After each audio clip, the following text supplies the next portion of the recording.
Welcome students. आज का हमारा टॉपिक है social cognitive approach of Albert Bandura.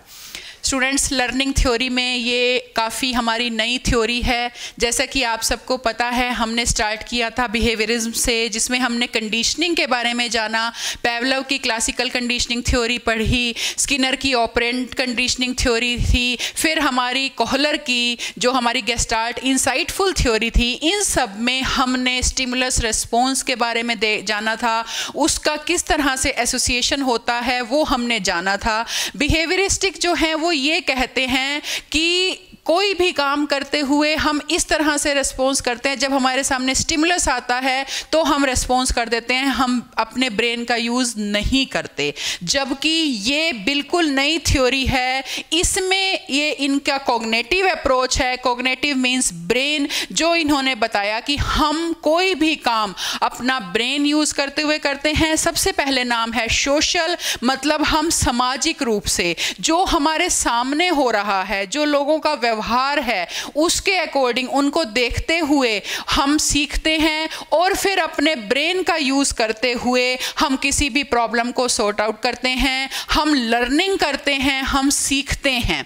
ये मेनली एल्बर्ट बंडूरा का कंसेप्ट था। ये बिल्कुल नया इसलिए माना जाता है क्योंकि ये 1980s के आसपास आया, और जितने भी ये सब बात बताने वाले थे उनमें बंडूरा की थ्योरी सबसे ज़्यादा फेमस है, जो आज तक हमारी चल रही है। और काफ़ी ज़्यादा डिटेल में इसमें इन्होंने ऑब्जर्वेशनल लर्निंग के बारे में बताया। मीन्स जो हम ऑब्जर्व करते हैं, जो हम देख रहे हैं, वो हम सीखते हैं। नॉर्मल सी बात है, जैसे हम कहते हैं बच्चा वही सीखेगा जो वो सामने देख रहा है, जो उसके सामने जैसा व्यवहार हो रहा है बच्चा भी वैसा व्यवहार करना सीख जाता है। ये वाला कंसेप्ट, ये ऑब्जर्वेशन वाला कंसेप्ट बिहेवियरिज्म में हमारा मिसिंग था, जिस चीज़ को बंडूरा ने काफ़ी डिटेल में अपनी थ्योरी में लिया है, अपनी थ्योरी में बताया है।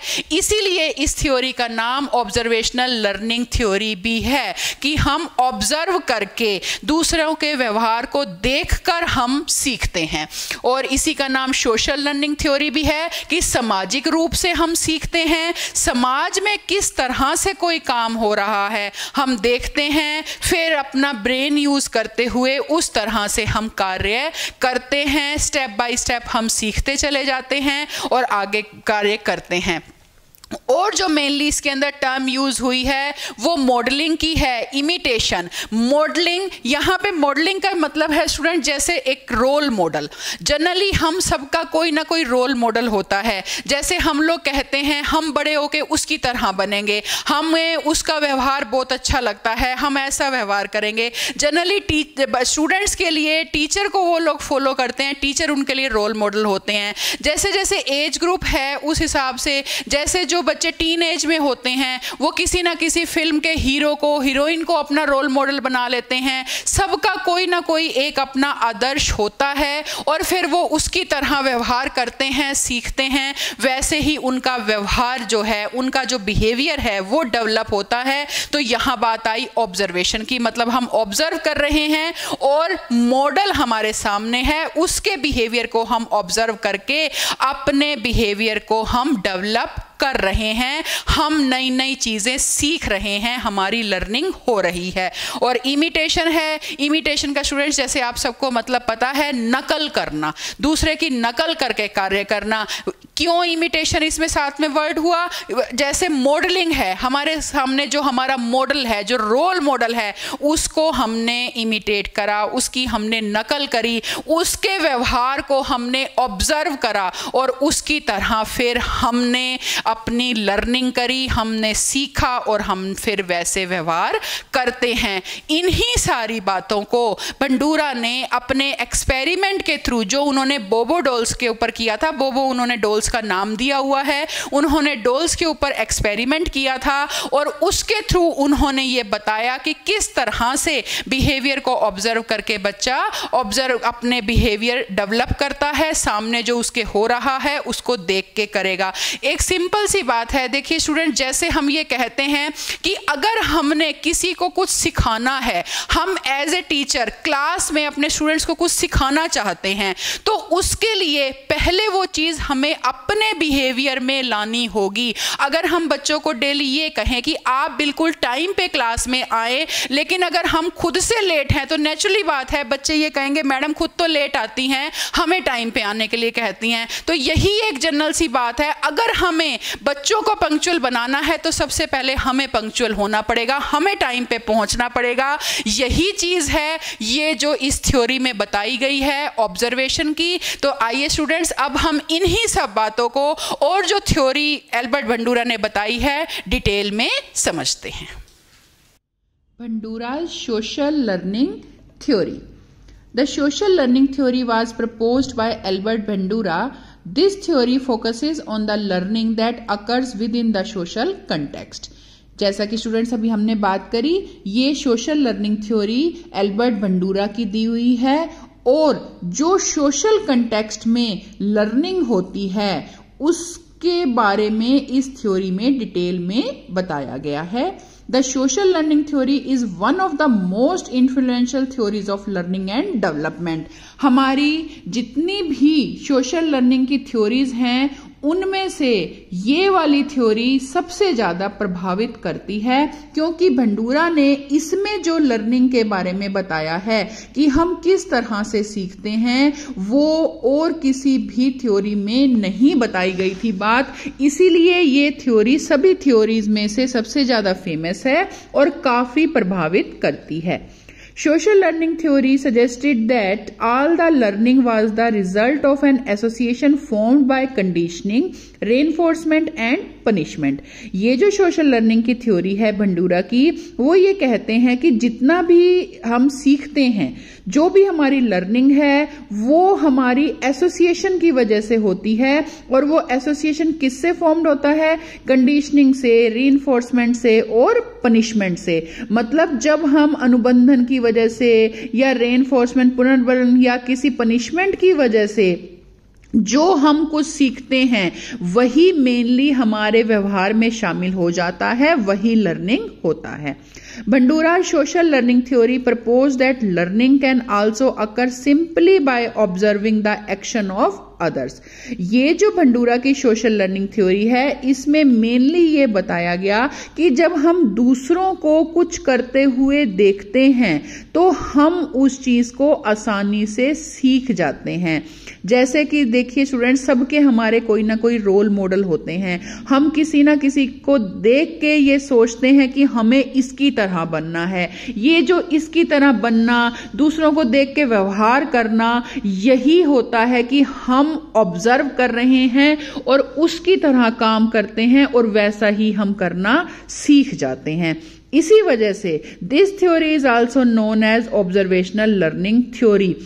तभी इस थ्योरी का नाम ऑब्जर्वेशनल लर्निंग थ्योरी है, क्योंकि इसमें ये मुख्य बात है कि जो हमारी लर्निंग है, जो हमारा सीखना है, वो ऑब्जर्व करने की वजह से होता है। जब हम दूसरों के व्यवहार को देख रहे हैं, जब हम व्यवहार ऑब्जर्व कर रहे हैं, तो वो हमारे लर्निंग में शामिल हो रहा है, हमारे सीखने में शामिल हो रहा है। इसीलिए इसको हम ऑब्जर्वेशनल लर्निंग थ्योरी के नाम से भी जानते हैं। Are three concepts at the heart of the social learning theory are, जो ये हमारा सामाजिक शिक्षा सिद्धांत है इसकी मुख्य रूप से 3 बुनियादी अवधारणाएं हैं। First one is the idea that people can learn through observation. ये थ्योरी बताती है कि लोग ऑब्जर्वेशन के थ्रू सीखते हैं, मतलब दूसरों को देखकर सीखते हैं। Second one is the notion that internal mental states are an essential part of this process, कि इस प्रोसेस का, प्रोसेस मतलब लर्निंग प्रोसेस का, सीखने की जो प्रक्रिया है उसमें इंटरनल मेंटल स्टेट एक इम्पोर्टेंट पार्ट है, एसेंशियल पार्ट है। मतलब हमारा खुद का सीखते हुए जो मेंटल स्टेट है उसके अकॉर्डिंग हम सीखते हैं। Third one is, this theory recognizes that just because something has been learned, it does not mean that it will result in a change in a behavior. ये थ्योरी ये बात भी बताती है कि कुछ सीख लिया गया, लेकिन इसका मतलब ये नहीं है कि उसकी वजह से हमारे व्यवहार में परिवर्तन होगा ही होगा। मतलब सिर्फ कुछ सीख लेने से किसी का व्यवहार हर स्थिति में वैसा ही बदल जाए, ये जरूरी नहीं है। In his famous Bobo doll experiment, Bandura demonstrated that children learn and imitate behaviors they have observed in other people. अपना जो इनका एक्सपेरिमेंट था, काफी फेमस बोबो डॉल का इनका एक्सपेरिमेंट था भंडूरा का, उसमें इन्होंने ये दिखाया कि बच्चे सीखते हैं और दूसरों के व्यवहार की नकल करते हैं। जो कि उन्होंने दूसरे लोगों के व्यवहार में देखा, उस तरह से वो बच्चे नकल करते हैं। The children in Bandura studies observed an adult acting violently towards a Bobo doll. When the children were later allowed to play in a room with the Bobo doll, they began to imitate the aggressive action they had previously observed.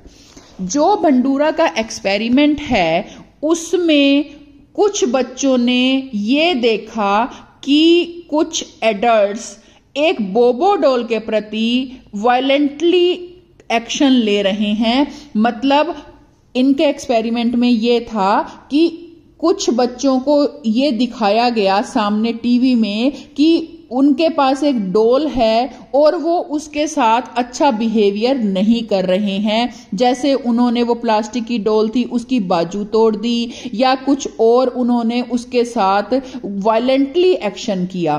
तो वही जब फिर जिन बच्चों ने ये देखा behaviour होते हुए, जब उन बच्चों को वैसी ही बोबो डॉल दी गई, तब उन्होंने भी उसका वैसे ही बाजू तोड़ दी जैसा कि उन्होंने टीवी में देखा था। तो इसका मतलब क्या हुआ कि बच्चों ने इमिटेट करी, बच्चों ने नकल करी उस एग्रेसिव एक्शन की जो कि उन्होंने ऑब्जर्व किया था। तो इससे ये बात पता लगी कि बच्चे जो हैं ऑब्जर्व करके सीख जाते हैं।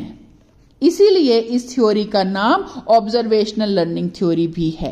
Bandura identified 3 basic models of social learning और ऑब्जर्वेशनल लर्निंग। बंडूरा ने मेनली 3 बेसिक मॉडल्स की पहचान की, बताया, जो कि ऑब्जर्वेशनल लर्निंग में होते हैं। मतलब किस तरह से ऑब्जर्व करके कोई सीखता है। तो उसमें सबसे पहला है, a live model involves an actual individual demonstrating or acting out a behavior। सबसे पहले आता है एक लाइव मॉडल। लाइव मॉडल का मतलब वास्तविकता शामिल है, वास्तव में कोई एक व्यक्तिगत प्रदर्शन हो रहा है या एक व्यवहार का अभिनय किया जा रहा है किसी के सामने। लाइव मतलब बिल्कुल सामने ये दिखाया जा रहा है, हो रहा है।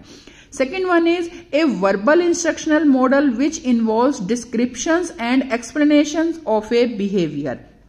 सेकंड में ये होता है कि एक मौखिक निर्देशात्मक मॉडल होता है। मौखिक निर्देशात्मक मतलब कि मौखिक रूप से निर्देश दिए जा रहे हैं, जिसमें विवरण शामिल होता है, मतलब जिसमें डिटेल में बताया जा रहा है या एक व्यवहार की व्याख्या की जा रही है। मतलब इसमें जस्ट समझाया जाता है कि व्यवहार कैसा होता है।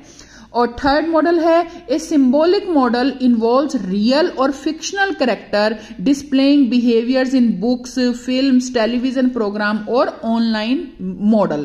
थर्ड जो हमारा मॉडल है वो इस तरह से बताता है कि ये प्रतीकात्मक मॉडल है। प्रतीकात्मक मॉडल में मतलब एक वास्तविक जो मॉडल है वो तो शामिल ही है, या उसमें करने वाले काल्पनिक पात्र हैं, जैसा कि हम फिल्मों में देखते हैं, हम बुक्स में स्टोरीज पढ़ते हुए देख लेते हैं, टीवी का कोई भी प्रोग्राम होता है या ऑनलाइन मीडिया है। देखिए जो भी ये फिल्म्स हैं, सीरियल्स आते हैं, इसमें जो कैरेक्टर है वो एक्चुअल में नहीं होता, वो किसी का रोल प्ले कर रहा होता है। कोई ना कोई कहानी उसके ऊपर, किसी कहानी के ऊपर फिल्म बेस्ड है, तो एक्चुअल में जैसा पहला हुआ था वैसा वो मॉडल रोल करके दिखा रहे हैं। तो इस तरह से 3 मॉडल की व्याख्या बंडूरा ने अपने इस थ्योरी में की है। उन्होंने ये बताया है कि सोशल लर्निंग किस किस तरह से हो सकती है, जिसमें एक लाइव मॉडल हो गया, मतलब जो खुद से अभिनय कर रहा है, व्यवहार के बारे में कर रहा है, दिखा रहा है। सेकंड में वर्बल इंस्ट्रक्शन हो गए, जिसमें किसी के व्यवहार के बारे में जस्ट बताया जा रहा है, बिहेवियर एक्सप्लेन किया जा रहा है। और थर्ड में किसी के बिहेवियर को अभिनय के तरीके से अभिनय करके दिखाया जा रहा है, बताया जा रहा है। Bandura has noted that external environmental reinforcement was not the only factor to influence learning and behavior. Bandura ने मेनली ये बात भी बताई कि जो एक्सटर्नल एनवायरनमेंट रेनफोर्समेंट हमको मिलती है, सिर्फ वही एक कारक नहीं होता लर्निंग और बिहेवियर को इन्फ्लुएंस करने का, प्रभावित करने का। मतलब सिर्फ बाहरी रेनफोर्समेंट नहीं है जिससे हम प्रभावित हो रहे हैं। ही डिस्क्राइब्ड इंस्ट्रिक्ट reinforcement as a form of internal reward such as pride, satisfaction and a sense of accomplishment.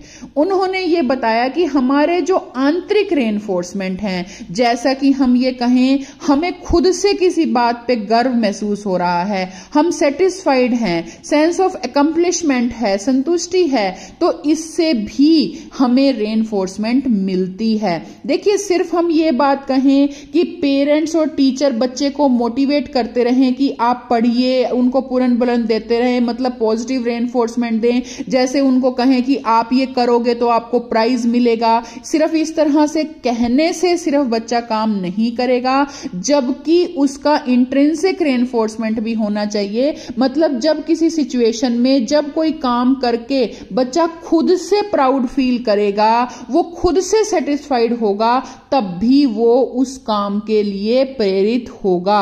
मतलब एक्सटर्नल रेनफोर्समेंट के साथ साथ इंटरनल रेनफोर्समेंट भी बहुत ज्यादा जरूरी होती है।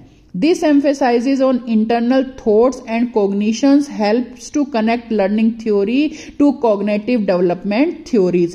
ये जो इसके अंदर यहाँ पे जोर दिया गया internal thoughts पे और cognition पे, वो इसलिए था और इसलिए इसमें ये चीज हुई कि ये learning theories को cognitive development theories के साथ कनेक्ट किया गया। मतलब जो हमारा सीखना है वो किस तरह से हमारा कॉग्निशन डेवलपमेंट के साथ साथ हो रहा है, वो बात इसके अंदर बताई गई कि इंटरनल और एक्सटर्नल दोनों बातों से ही हम सीखते हैं। हमारे इंटरनल थॉट्स क्या हैं उसका भी काफी इफेक्ट पड़ेगा जब हमें एक्सटर्नल मोटिवेशन मिलेगा, एक्सटर्नल रेनफोर्समेंट मिलेगा, तब हमें दोनों के थ्रू ही हम सीखेंगे।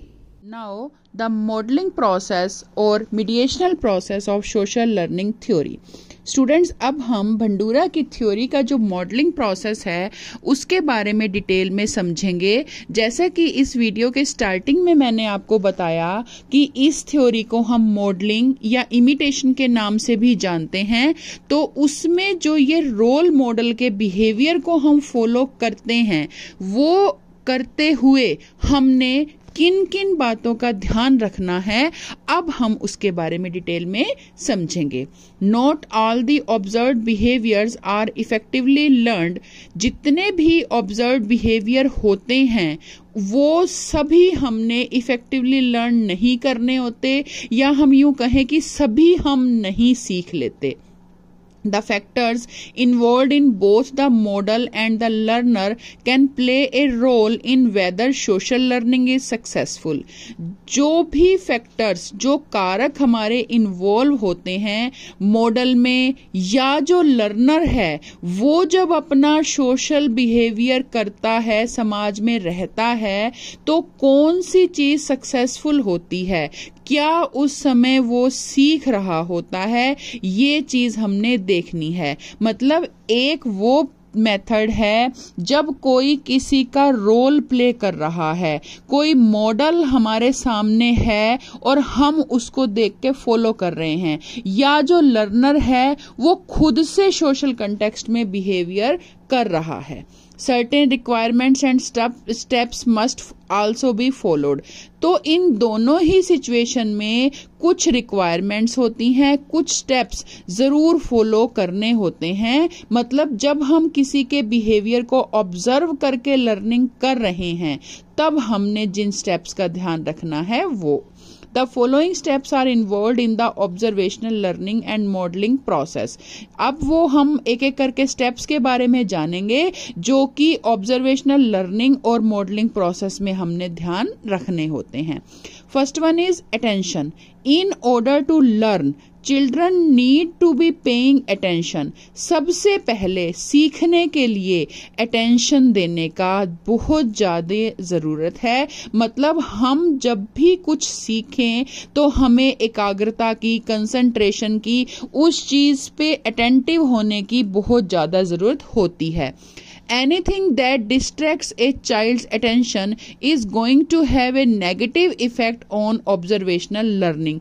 कोई भी ऐसी चीज जिसकी वजह से बच्चे की अटेंशन डिस्ट्रैक्ट हो रही है, मतलब जब बच्चा कुछ सीख रहा है, सीखते हुए अगर उसका ध्यान इधर उधर जा रहा है तो उसका बहुत नेगेटिव इफेक्ट पड़ता है. ऑब्जर्वेशनल लर्निंग जब हो रही है, जब किसी चीज को ऑब्जर्व कर रहे हैं तो ध्यान सिर्फ उसी पर होना चाहिए. If the model is interesting or there are novel aspects to the situation, the child is far more likely to dedicate their full attention to learn. जिस मॉडल को बच्चा देख रहा है, मतलब जिस चीज को वो ऑब्जर्व कर रहा है या जो भी वो कुछ पढ़ रहा है, तो वो अगर उस सिचुएशन में इंटरेस्टेड है, कुछ नया थीम है, नया वो सीखना चाह रहा है और फिर बच्चा जो है खुद से उसमें डेडिकेट हो रहा है, उसमें सिर्फ अपना ध्यान लगा रहा है, फुल अटेंशन है, तो वो अच्छे से सीखेगा ही सीखेगा. कुछ भी नया सीखने के लिए हमें उसके लिए डेडिकेशन होनी बहुत ज़्यादा ज़रूरी है. इसीलिए हमें अटेंटिव रहना है, अटेंशन देनी है कुछ भी नया सीखते हुए. Now next, second point is retention. The ability to store information is also an important part of the learning process. Retention का मीनिंग होता है ग्रहण करना, धारण करना, संभालना. तो जो इंफॉर्मेशन हमें मिल रही है, जो हम सीख रहे हैं, ऑब्जर्व कर रहे हैं, उस एबिलिटी को, उस योग्यता को स्टोर करके रखना, ये भी लर्निंग प्रोसेस का एक इम्पोर्टेंट पार्ट होता है. Retention can be affected by a number of factors, but the ability to pull up information later and act on it is vital to observing learning. Retention जो है हमारी काफ़ी चीज़ों से, काफ़ी फैक्टर से अफेक्टेड भी होती है, फ़र्क पड़ता है उन पे, लेकिन इस योग्यता को बाद में हमने यूज करना, जो इन्फॉर्मेशन हमें मिली इसका यूज करना और इसके अकॉर्डिंग कार्य करना, ये बहुत जरूरी है ऑब्जर्वेशनल लर्निंग में. क्योंकि जो हम ऑब्जर्व कर रहे हैं, जो हम दूसरों का बिहेवियर देख रहे हैं, उनसे हमने क्या सीखा और फिर उसका हम आगे टाइम के अकॉर्डिंग जरूरत पड़ने पर कैसे यूज करते हैं, यही लर्निंग प्रोसेस का इंपॉर्टेंट पार्ट होता है. इसीलिए जो भी हम नॉलेज ग्रहण करें वो हमारे में योग्यता होनी चाहिए कि कैसे हम उसको ग्रहण कर रहे हैं और कैसे हम उसका आगे यूज कर रहे हैं.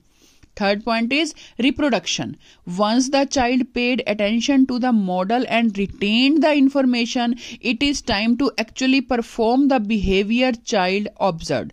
एक बार जब बच्चा कोई भी चीज पे ध्यान दे रहा है, मतलब यहाँ पे रोल मॉडल की अगर हम बात करें तो जो उसके सामने मॉडल है उसकी तरफ वो ध्यान दे रहा है और इंफॉर्मेशन को संभाल के रख रहा है, फिर एक्चुअल टाइम है जब बच्चा उस बिहेवियर को परफॉर्म करेगा, मतलब खुद भी जब वैसा बिहेवियर करेगा जो कि उसने ऑब्जर्व करा, तब हम देखते हैं कि किस तरह से उसने उसको सीखी हुई चीजों का यूज किया, उसके बिहेवियर में क्या चेंजेस आए. Further practice of the learned behaviour leads to improvement and skill advancement. जो हम बाद में प्रैक्टिस करवाएंगे।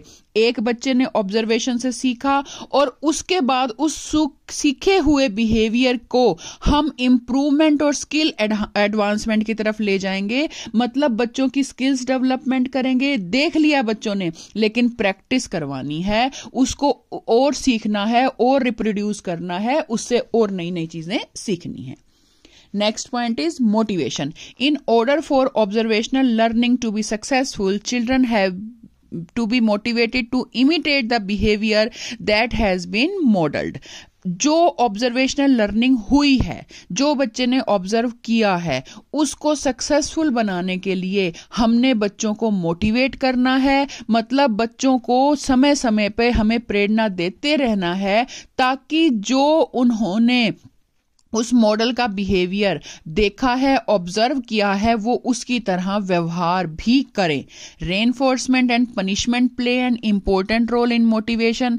रेनफोर्समेंट का और पनिशमेंट का, पुनर्बलन जो हम देते हैं और जो पनिशमेंट अगर बच्चे को देनी पड़े कि अगर कोई गलत हैबिट डेवलप हो रही है, गलत चीज उसने देखी वो डेवलप हो रही है, तो हमें वो आदत डेवलप नहीं होने देनी है। तो वहां पे रेनफोर्समेंट और पनिशमेंट का हम रोल प्ले करते हैं। मतलब पनिशमेंट देनी भी जरूरी है और इस वजह से ये मोटिवेशन में भी इनका इंपॉर्टेंट पार्ट होता है। While experiencing these motivators can be highly effective, so can observing other experiences of some type of reinforcement or punishment. जब ये जो मोटिवेटर्स हैं इनका हम एक्सपीरियंस करते हैं, मतलब जब हमें जरूरत पड़ती है रेनफोर्समेंट की, पनिशमेंट की, बहुत ज्यादा ये इफेक्टिव भी होते हैं, तो हमने ये चीज देखनी है कि कहां पे हमें इनकी जरूरत है, कहां कहां पर हम इनका यूज कर सकते हैं, ताकि जो ऑब्जर्विंग बिहेवियर है वो उसी तरह से बच्चे ग्रहण करें जो उनके लिए फायदेमंद है, जो आगे उनके लिए काम आएगा, जो उन्होंने सीखना है। सही लर्निंग के लिए हम रेनफोर्समेंट और पनिशमेंट का यूज करें और उनका यूज करते हुए बच्चों को हम मोटिवेट करें। Now educational implication of Bandura social learning theory. अब बंडूरा की सोशल लर्निंग ये जो थ्योरी है वो किस तरह से शिक्षा में हमारी यूज होती है, अब हम उसके शैक्षिक महत्व के बारे में जानेंगे। Bandura social learning theory has numerous classroom implication. Classroom में इसके काफी सारे फायदे हैं। First one is students learn by simply observing others, so we teachers are the role model for students, we must be good at mannering in front of children. Simple सी बात है, students जो है दूसरों के बिहेवियर को देखकर सीखते हैं, उनका बिहेवियर ऑब्जर्व करते हैं, फिर वो उन बातों को ग्रहण करते हैं। तो हम लोग एज ए टीचर बच्चों के सामने रोल मॉडल हैं, अपने स्टूडेंट्स के रोल मॉडल हैं, इसीलिए हमें बच्चों के सामने अच्छा रहना है। मतलब मैंने इस वीडियो के स्टार्टिंग में आपको बताया था कि अगर हमें बच्चों के बिहेवियर में कोई चेंज चाहिए तो पहले वो चेंज हमारे में होना चाहिए। ये वही बात है कि हम स्टूडेंट्स के लिए रोल मॉडल हैं। Second one is describing the consequences of behaviour increasing appropriate behavior, decreasing inappropriate behaviors. This includes discussing the rewards of various behaviors. जो हमारा बिहेवियर हम देख रहे हैं बच्चों में इंक्रीज हो रहा है वो एप्रोप्रिएट होना चाहिए, और जो इनएप्रोप्रिएट बिहेवियर है उसको हमने डिक्रीज करना है। तो हमने ये कॉन्सिक्वेंसेस देखनी है कि किस तरह से बच्चे के बिहेवियर में चेंजेस आ रहे हैं, और ये इस तरह से हो सकता है कि जो डिफरेंट बिहेवियर्स हैं बच्चों का उसका हम रिवार्ड के बारे के अकॉर्डिंग बात करें। मतलब अगर बच्चा कोई अच्छा व्यवहार कर रहा है, अच्छी लर्निंग उसकी हो रही है, तो हम उसे रिवार्ड भी दें ताकि बाकी स्टूडेंट्स को भी उससे इंस्पिरेशन मिले और बाकी स्टूडेंट्स भी चाहें कि हम इस तरह से काम करें ताकि हमें भी रिवार्ड मिले। Third one is modeling such as attention, retention, reproduction and motivation provides an alternative to teaching new behaviors. अभी जैसे हमने मॉडलिंग की बात करी थी, जो इस थ्योरी का मॉडलिंग प्रोसेस है, जो कि उसमें पॉइंट्स हैं हमारे अटेंशन, रिटेंशन, रिप्रोडक्शन और मोटिवेशन, ये भी टीचर को एक अल्टरनेटिव देते हैं नए नए बिहेवियर सिखाने के, पढ़ाने के। मतलब इन सब पॉइंट्स का हम ध्यान रखते हुए जो हमने मॉडलिंग के रूप में उनके सामने बच्चों के करना है, तो इससे भी बच्चे व्यवहार अच्छा सा सीख सकते हैं। टीचर्स के हाथ में ये अल्टरनेटिव है कि वो बच्चों को अच्छी चीजें सिखाएं। Fourth one is students must believe that they are capable of accomplishing a task. It is important to develop a sense of self-efficacy.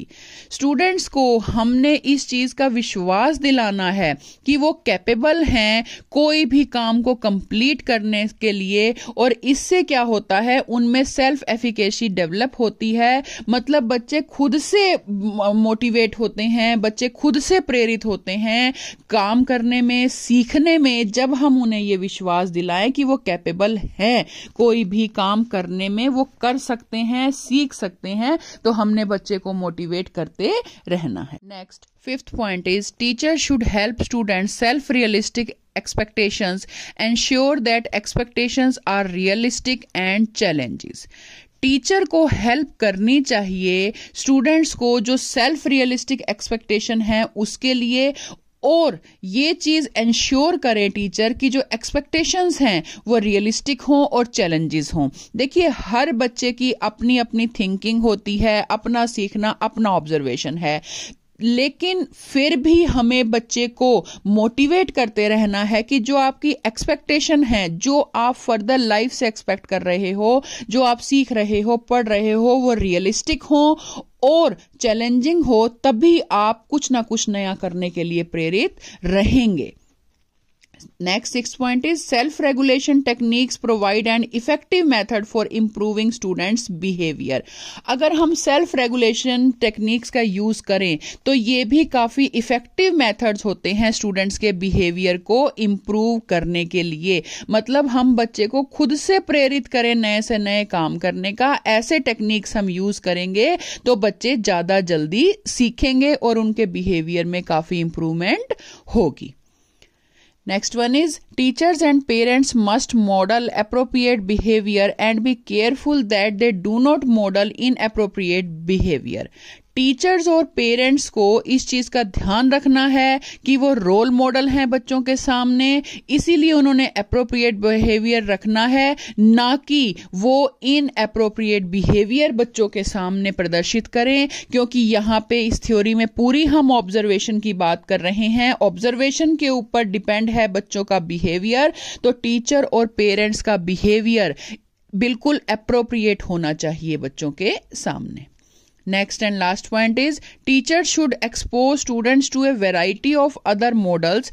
This technique is especially important to break down traditional stereotypes.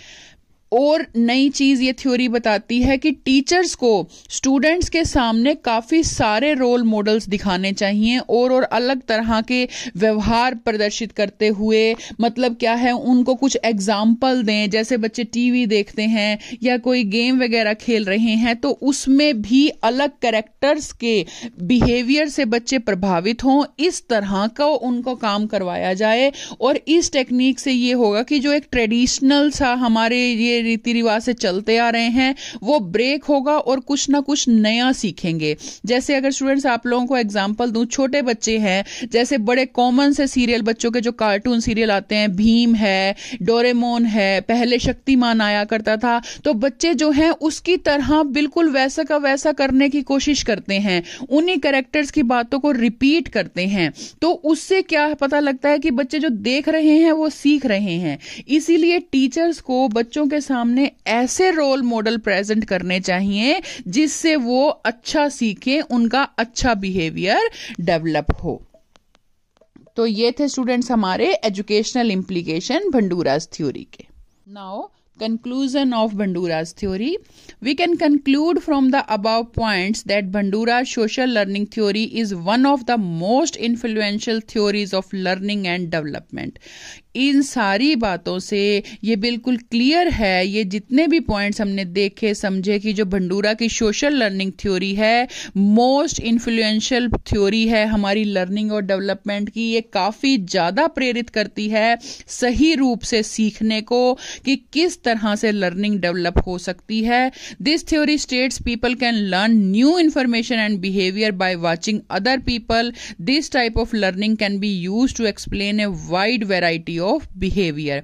ये theory clearly बताती है कि लोग जो हैं वो new information और behaviour को दूसरों को देखकर सीखते हैं और इस तरह की जो लर्निंग होती है वो काफ़ी चीज़ों को हम एक्सप्लेन कर सकते हैं, अलग अलग वैरायटीज ऑफ बिहेवियर को हम अच्छे से बता सकते हैं, क्लियरली समझ सकते हैं। बच्चे जब इस तरह से लर्निंग करेंगे तो उनका बिहेवियर ज़्यादा अच्छे से डेवलप होगा। तो स्टूडेंट्स, ये थी हमारी एल्बर्ट भंडूरा की थ्योरी। उम्मीद करती हूँ आपको अच्छे से समझ में आई होगी। आगे आप कौन सी थ्योरीज करना चाहते हैं, कौन सा टॉपिक डिटेल में समझना चाहते हैं, कमेंट बॉक्स में मुझे कमेंट करके बता सकते हैं। उम्मीद करती हूँ कि आप इसे डिटेल में पढ़ेंगे, समझेंगे और मुझे ज़रूर बताएंगे कि आपको इसमें क्या क्या अच्छे से समझ में आया और क्या और आगे आप समझना चाहते हैं। Thank you students.